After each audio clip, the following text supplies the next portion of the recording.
to me by my parents. She's entitled to her opinion. Would you consider it wrong if I told her, darling, wear dresses, not a t-shirt? No, Can't we take it as easy as that? But I would also say, but you know, Shahrukh, I'm not comfortable. We'd have a discussion about it. Yeah, one second. Let me just hear some more voices. Dr. Naik, give me a second. There are lots of voices here. I just want to get some of them.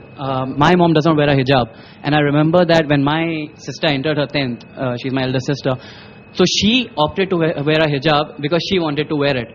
Unfortunately, she was not accepted by the society where we live in, and there used to be continuous query about it, that as to why she wearing a hijab. In fact, all the society used to think that my mom has become very, very strict with my sister. So you're saying your mother doesn't wear one, but your sister wore one of free will. Yeah, that's the society. That I would accept as free will. You want to stand up and just make your point, then I go back to the panel. See, the point is, she decided to take the hijab after her 10th standard. Did anyone ask her why? And if people were being curious about it, I mean, it's natural. If you've seen someone growing up in front of you and her mom doesn't wear a hijab and suddenly she decides to don one, you are going to worry, right? It's like, what's happening? Why is she doing this? Okay, one second. That's the operative part. You are going to worry. Hang on, guys. Hang on. 1 second. We'll go back to the panel. You want to say something? Yeah, why would you worry? I mean, if tomorrow if I start wearing Western clothes, will you worry about my psychological effect? I don't think so. Okay, she's saying she used the wrong word. But there's some serious questions at the heart of this, and I want to go back to the construction of that image.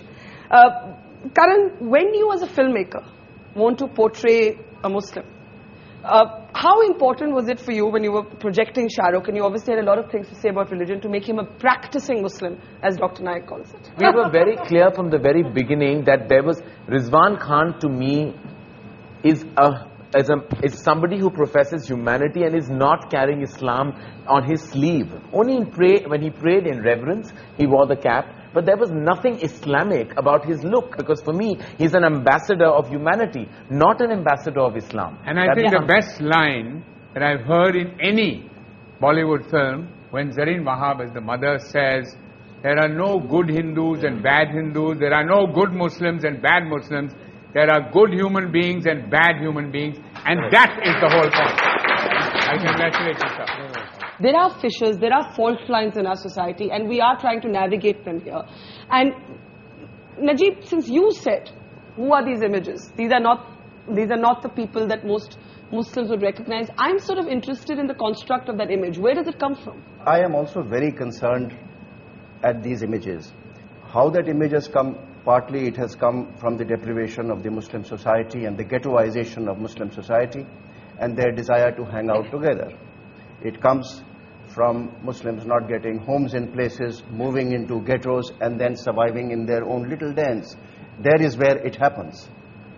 It also happens, much thanks to, we have two doyens from the film industry here, that the image of Muslims that have been done, this pan-chewing fellows, only saying adab and so on and so forth, and this qabbal, is not so. But a large number of these images have come from this. But that's no longer the case in modern cinema. The projection of Islam has completely changed. This used to be a case in the 70s and 80s, and I do take blame as a representative of the movie industry, but it's not the case anymore. But Shahrukh, is there an image of your community in images around you that has bothered you? Maybe not today, but growing up or whatever, where you didn't recognize yourself? Something is bothering me now, that we are discussing so much, and actually I completely agree with Madni Sahab. Are we talking about just the look of Muslims?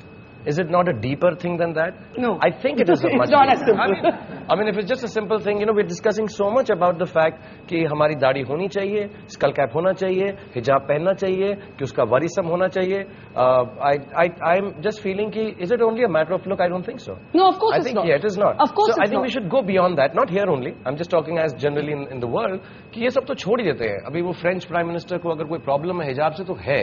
वो उनकी country का rule है, उनका हमको भी उसके against stand नहीं चाहिए. जाने दीजिए. A lunatic fringe has begun to represent our community. But that's what I wanted to talk about. And that definitely films and media is to blame.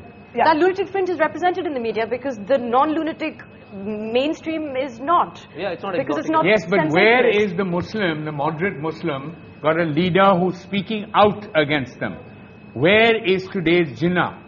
Where is someone who, by the way... Jinnah created Pakistan. Jinnah was the most secular person you could ever meet. In his I happened to play... In his personal life. But to the Pakistan First Assembly It was a completely said Okay, there are let's no not second debate class Jinnah, but you citizens. raised the important question There is of no where is that Muslim leader? leader. And Shahrukh is right in saying go beyond the image. And I come Absolutely, to you. I would like to know. मुझे लगता है कि मदनी साहब मैं नहीं मानता था, सच बता रहा हूँ मैं आपके सामने हूँ. मैं अगर इनको ऐसा देखूं तो ये मेरी भी गलती है कि मैं नहीं समझता शायद मदनी साहब मॉडरेट या लेस प्रैक्टिसिंग या more practicing Muslim. Bottom line is that we whether however he looks, I have to give him a chance. What both Kabir and Alec have raised about the fringe representing the bulk. And Dr. Naik, let's come to them key questions going beyond the image.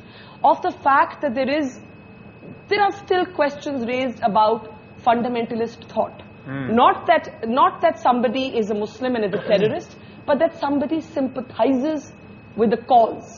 For example, when you are questioned, and I know because you deal with live audiences all the time, about groups like the Taliban, groups like the Al-Qaeda, groups like the Lashkar-e-Taiba, how do you resolve those questions? What is Osama bin Laden for you? Main thing what I say, that I cannot base my answer on the media. Because if you ask me, how is bin Laden? If I have to give my answer based on BBC, CNN, it will be against the Quran. Quran says... You mean you still have doubts about Osama bin Laden? Yes. Why? I'll tell you why. I have my doubts. Because Quran says... That's a really provocative thing to say, and some would say would deeply stereotype. Why? Because I have seen the DVDs produced by the 75 scientists of America. They say it is impossible for few Arabs to come and do the Twin Tower. I have seen, because I'm a man who travels throughout the world. Come on, Dr. Naik. Come on, Dr. Naik. And I have seen many DVDs, and I can give it to you if you see the loose change, if you see 9/11.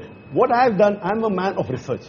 And Quran says, when you get the information, check it up before you pass on to the second. I'm not saying bin Laden is a terrorist or a saint. I say, I don't know. Because the proof that has been given, I've got counter proof by the other people. You haven't seen his Al Jazeera videos? Of course I've seen. That's not evidence. I'd gone to Malaysia. There was a couple who were doctors who went to Malaysia. And they told that, people normally say that the Taliban are beating the women. So she told me, she was the gynecologist, those people can't be Taliban. I said, why? I thought they were Taliban.